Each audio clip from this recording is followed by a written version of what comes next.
Much more fun calculus questions today. Yeah. And these are the kind of calculus questions that I like. I don't know what the difference is so much. I guess when it's just a function and they're asking you to do simple things to it, it's relatively straightforward. Right. All right. Tell me how to do 26. So for what value of x is the tangent line horizontal? So we have to find the derivative first. Okay, good. That's always, this is probably the most common question in AB calculus. Okay. Is finding the tangent line that's horizontal. Well, Right. we know that the slope of the tangent line is going to be this. And if it's horizontal, it's got to be that. Correct. So go ahead and tell me what the derivative of that function is. X squared times 1 over x. Ooh, hold on a second. My pen stopped working all of a sudden. Oh, there we go. X squared times 1 over x plus ln x, or ln x times 2x.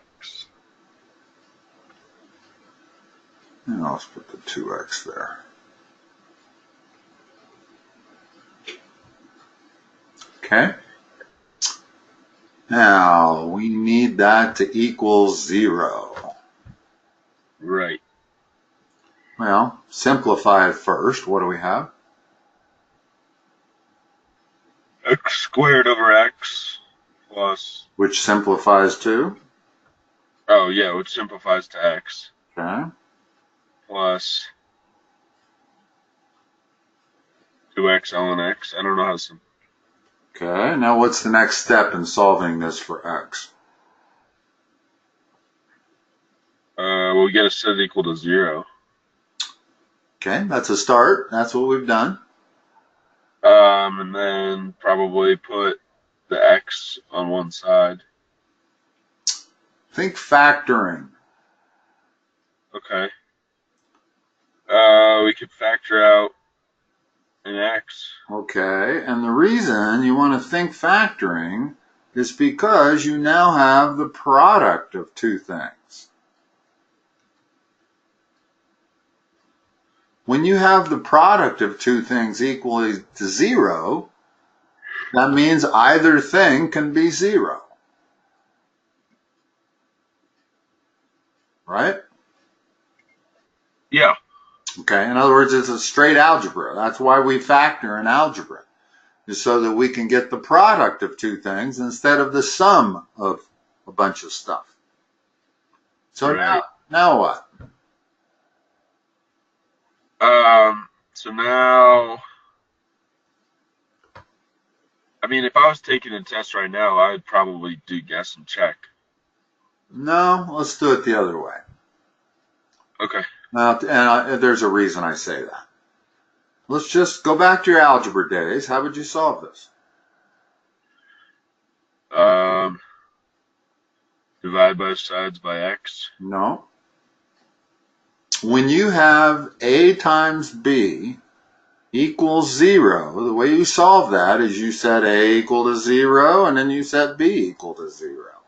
Okay. In other words, two things multiplied together can only be equal to 0 if one of them is 0. Now, it doesn't say both of them have to be 0. It just says one of them has to be 0. Right. So, what am I going to do here? So then x equals 0, and then 1 plus 2 ln x equals 0. So then we plug in what equals 0.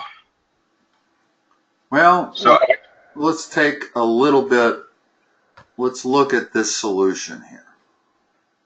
Okay. Now we can go further. Let's go ahead and, okay, we'll assume that's one solution. What's the other solution?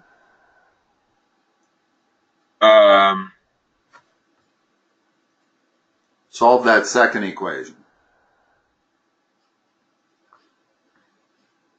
I'm just confused. Okay, we're solving this equation right here. For 0, or are we plugging something in for We're x? solving it for x. Okay, so That's an equation that has only one variable in it, x. And we need to right. solve it for x. So we subtract 1. Okay. That's 2 ln x equals -1. And then divide by 2. Okay. Ln x equals -1/2. Okay. Now, before we go the next step, notice that x equals 0 cannot be a solution. Right.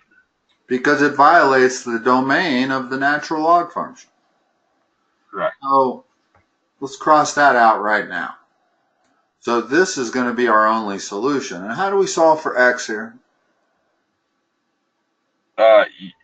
Set e both sides. Yeah, I knew the verbology of this. I'm never quite sure how to state this. You could say you exponentiate both sides over the power of e, or something like that. It's hard to state. It really is. And now what the left side becomes what? X equals e to the -1/2. So that would be b. Is that what B says here? I've got everything so covered up. But yeah, that's what B says. I don't say e to the -1/2. Oh, that's a negative sign. Yeah. Ah. It's hard for me to see. Practice tests do that. Yeah, all of them do it. It's very hard to see a negative sign. Now, the only way to really see that is to compare it with that 1/2, and you can see the fraction bar is a lot smaller. Right. So there's like a very small little space. Yeah, they need to put a little space in there, or make it bolder or something. Okay. You need like magnifying glass. Yeah, really. All right. So that's a very standard problem. You're going to get a lot of those on this test. Okay. You got to take the first derivative, set it equal to 0, and solve it. Okay. Okay. This one, I don't really need to draw a graph, but I'm going to just to make it a little better. I'm still going to have you try to solve it, not me.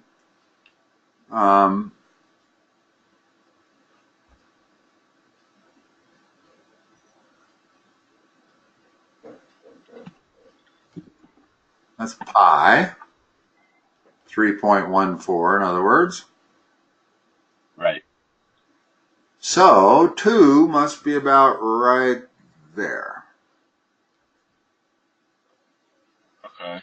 They want the area under that curve from x going from 0 to 2.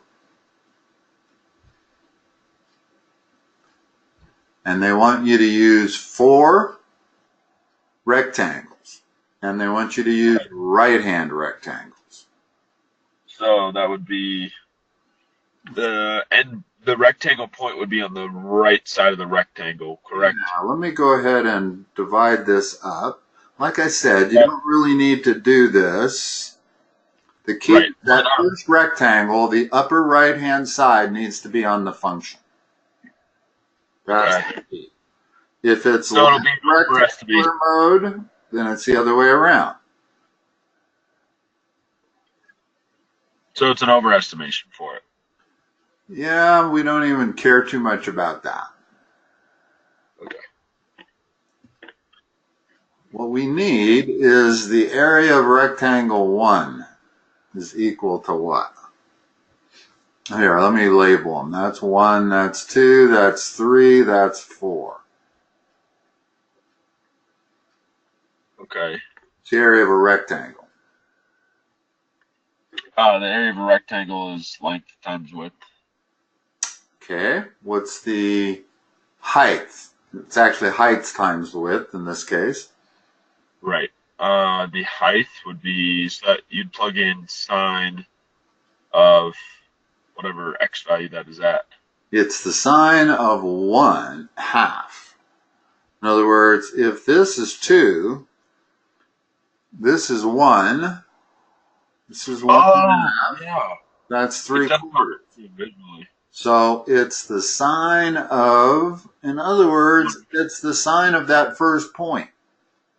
Right. F of 1/2 is what it is. The better way to write it would be like this. If you were using left-handed rectangles, it would be f of 0. Right. Okay, so it's f of 1/2 is the height. What is the base? The base is sine of 1/2. Or no, the base is 1/2. Okay, so that's A1. What's A2? And I like writing it like this because it reinforces what you're doing. It reinforces the learning of it. Right. We don't care if this function is sine. It's just right. some function, and we're going to take the second point on the x-axis. So it's f of what? It's f of 1 times 1. No, the width of that thing is still 1/2. Oh, yeah. Because it's going from 1/2 to 1. In other words, the width of all 4 of these rectangles is going to be 1/2. Right. So then the next one would be f of 3/4 times 1/2. Okay, I made a mistake here. That's not 3/4, that's 1.5. Excuse me, that's 3/2.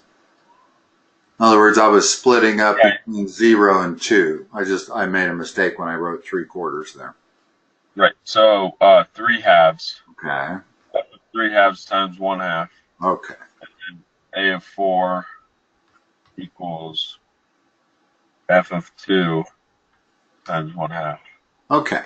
Now, the reason I don't really have to draw the picture anymore is this is always it. In other words, you're always taking f of the right-hand point on the x-axis of the rectangle that you're putting in there. Okay? So really, without drawing the graph, I could start right there, go to there, go to there, go to there. Okay. And now you just got to plug in everything. The f of 1/2 is the sine of 1/2. F of 1 is the sine of 1. And you need to get those numbers out of your calculator. I haven't done that part, so I don't know what the numbers are. And you can do that later. I don't know that it's particularly important that you do that now.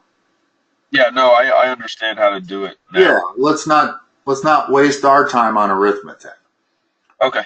Okay? All right. Let me go down to the next question. Because if I know how to set it up, I'll be able to get the right answer. Exactly. Let's see. I guess we're done with this page. Let's go to my second one. This page here.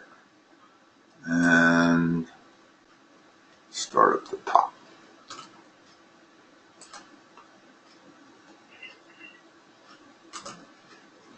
Okay, this is a related rate problem. Okay. Related rate problems always start out with the controlling function. Right. They are looking at how fast the area is increasing. So what's our controlling function?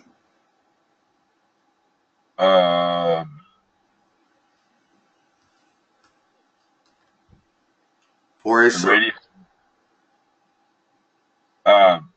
Pi r squared. Yeah. That's our controlling function. Okay? And now we can get everything they want by differentiating this.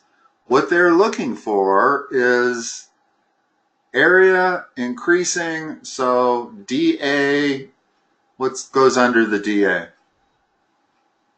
dA over dr. dt. When they're talking about, notice that that's centimeters per second. Right. When you're talking about radius increasing at a certain rate, that's dr dt. So this thing over here is dr dt. Okay. Okay. Now, in order to get a dr dt and a dA dt, what do we need to do to this master function? Take the derivative. Yeah, that's almost always the first step of any calculus question. It truly is. If you don't know the first step of a problem, take the derivative of it, and it might enlighten you. So what is dA dt? Not dA dr, but dA dt. We have to use implicit differentiation here, which you almost always have to use. Implicit differentiation goes with related rate problems. Because, notice why. Because in our master equation, there's no t. Okay. Okay? So getting a dA dr wouldn't be helpful. We don't have any dA drs. We're looking at the dA dt, and we're given a dr dt. So let's figure out, first of all, how to get dA dt.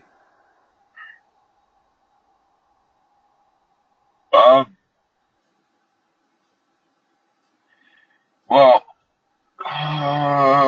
differentiate the right side with respect to r, and then add a dr dt because it's implicit. Okay, so that would be 2 pi r dr dt. Yeah. dA dt. Dr dt. Oh. In other words, when you implicitly differentiate that with respect to a new variable, then what I'm really doing is I'm differentiating a, and I'm getting 1, and then I'm adding dA dt afterwards. Okay. Okay, now I come to pi r squared, I differentiate it normally, then I apply the chain rule, which I gotta multiply that by dr dt. Okay, and we know what dr dt is. Exactly, and they're asking about dA dt when r is 4, so we can fill in everything. So it would be 4. Give it to me all, starting from the left side. So dA dt Okay. equals 2 pi 4 times 1.5. Yeah, and I definitely recommend you do it like this. Don't do any math in your head at first. Okay. It's complicated enough that it's pretty easy to make a mistake if you try doing some of this in your head, including just putting the 8 pi together. I wouldn't even do that. Okay. Now, 1.5 times 8 is 12. Right. There's our answer. So 12 pi. What are the units on that? Even though they don't ask for that? The units would be centimeters squared per second. Very good. I would have left the squared off. The key thing I was looking for was the bottom part, the per second. Yeah, I took physics last year, which definitely helped with my unit stuff. Yeah, I'll bet. I'll bet. Okay, so what's our answer? Our answer is... Don't really need a calculator? No. Pi is 3.14. So what's 12 times 3? 12 times 3 is 36, so about 37. Gotta be that. And there's nothing even close to it. So you can rule out that one. You can rule out that one. You don't need a calculator. You just multiply 12 times 3 and change in your head. Right. All right. You scroll down to the next one. But remember that about related rate problems, is you always have to start out with a master function. If Okay. they're asking for area, then it's going to be an area function. If they're asking for volume, it's going to be a V equals whatever the volume formula is. And then Right. in each case, you're going to differentiate with respect to t, almost always. Sometimes it's with respect to theta, an angle, but most of the time it's with respect to t. And t is not part of your master function ever. So you have to do it implicitly. Okay.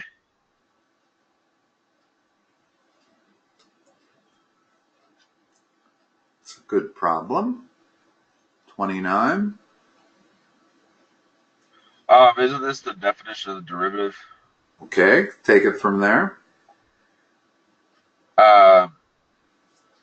Well, so it's the function times plus h minus the function. So What's our function? ln of x, Look at it. ln of 4. Ah, that's the key. What's f prime of x? Which is what that is the definition of. F prime of x is 1 over 4. So 1/4. Natural log of 4 is what? Is it a number? Is it a variable?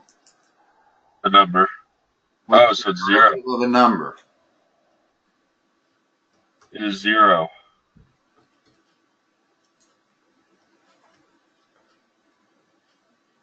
Okay. So they do like to give you these problems on the test, where what they're doing is giving you the definition of derivative.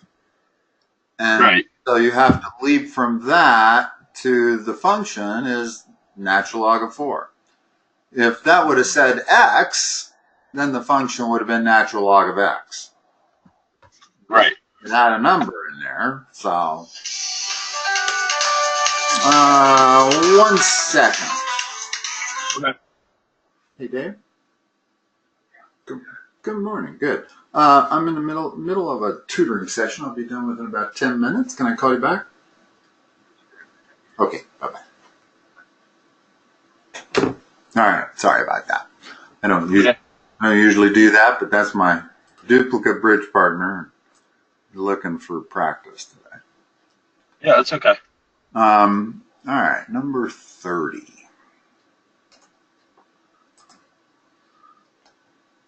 So you have to practice in all things in life, whether it's baseball, hockey, math, or duplicate bridge.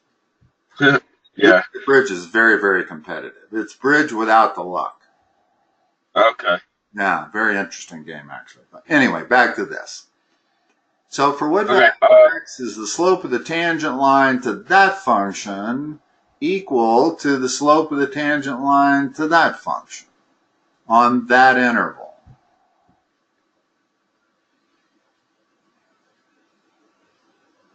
So we got to take the derivative. Okay. So y sub 1 prime equals what? Equals cosine x. 2 cosine of x. Times 2. Yeah, you got to take that 2 in there. Oh, yeah, sorry. Okay, and then y sub 2 prime equals what? Derivative of secant squared x. Good.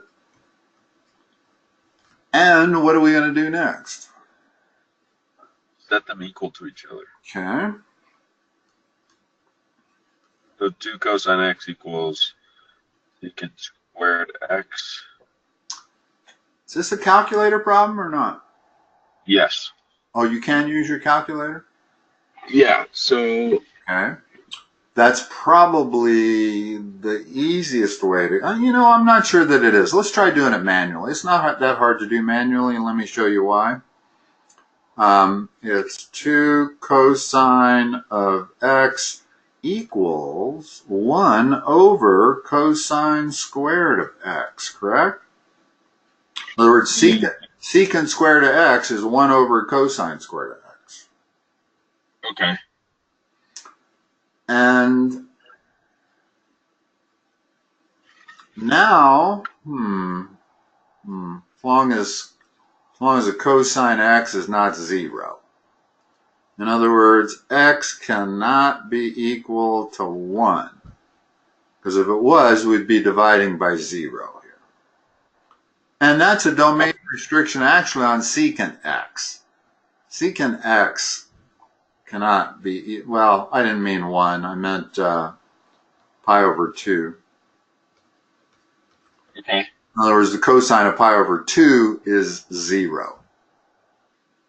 So x cannot be pi over 2.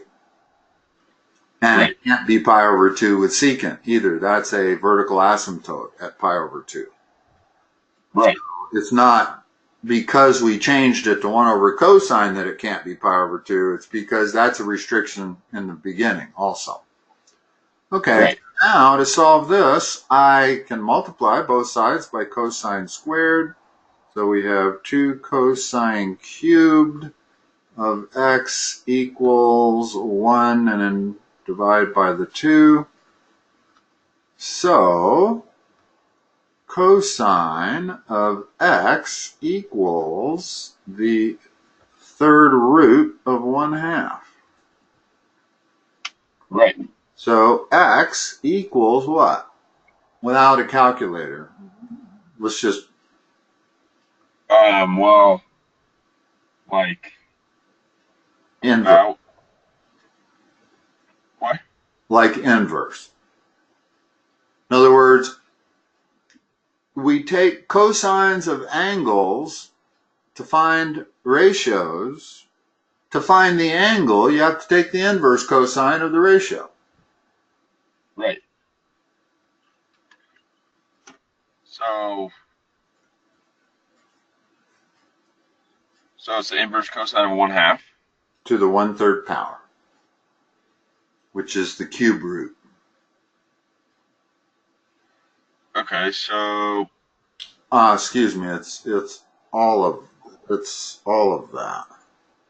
Need parentheses around that, I believe. Yeah. I do not know how to do that in my head. No, I can't either. So you can use your calculator to get that number. Yeah. Probably an easier way from the get-go would have been to use your calculator to just find the points where these two functions intersect. Right? Right. In other words, if you set... I keep forgetting. You have an Nspire, don't you? Oh, you have a TI-84? TI-84 plus CE. Okay. So you're going to set this equal to y sub 1. You're going to set that equal to y sub 2. And not because of that and that, but that's just the way you would do it with any functions.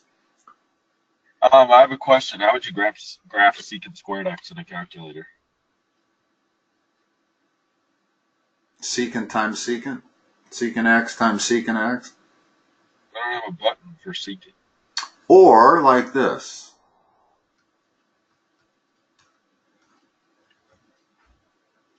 As long as you put parentheses around it.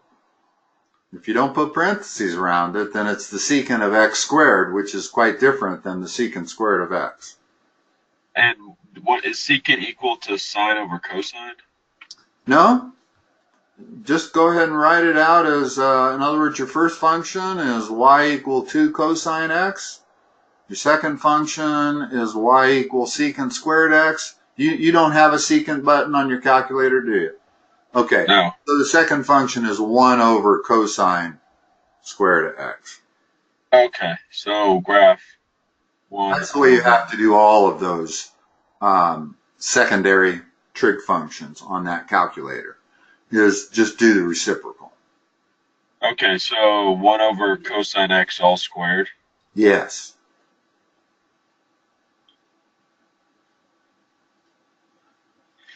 Now, when they graph it, you're going to have to look only between 0 and 2 pi, however many places it crosses. And I guess there's only one, since I don't see any answers where they list 2 spots.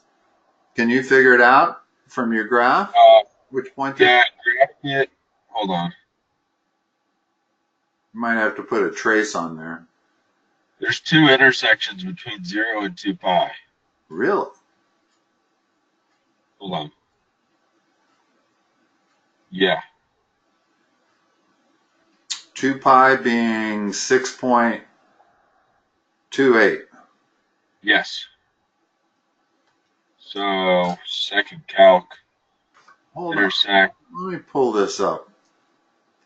What do we got? 2 cosine x equals, okay, I'm going to pull this up on Wolfram Alpha. Let's take a look at it together.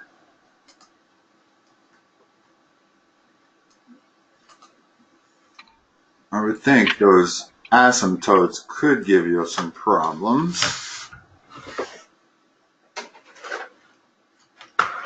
Well, they only give you one of the answers, so. Well, let's have a look though. I want to see what's going on here. Now see here I can do secant.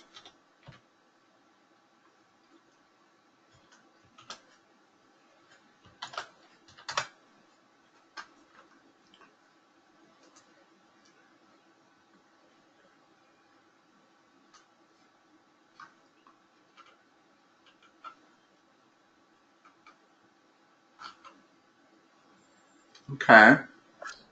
Notice that from 0 to 2 pi, there's only one intersection point. That's not all the way to 2 pi. Well, there's 0. Oh, I see what you're saying. In other words, if we look at this more, we'll see another intersection point out here. Yeah. To the right. Yeah, but the multiple choice doesn't have that as an answer, so. Okay. So the multiple choice is what? 0.654, and then the other intersection point is 5 point something. So it's okay. Okay. Interesting. What is the value of x? The slope of that's equal to the slope of that. It's not like them to make a mistake like that. Don't you agree? Yeah, I agree. I mean, our teacher did find a couple mistakes in this book already. Yeah. So. They may be, if they stated the problem, what's one value of x? Where the slopes are equal, then that'd be okay. But what values of x is really the way the problem should have been stated. Then they should have given you both answers. Right. Okay. Let's go to the next one here. Actually, we're past our time, and you need to go? Yeah. Yeah, I gotta go. Okay. We can pick up from this third one next time.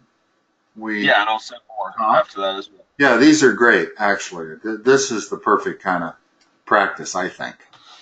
For you at this point. Yeah. You want to make sure you know how to do these kind of problems. These are your easy problems for your Calc AP exam. Right. Relatively easy, as opposed to some of the bonus type questions they can ask. John, I'll let you go. I'll talk to you next time. Okay. Thank you. You're welcome. Bye-bye.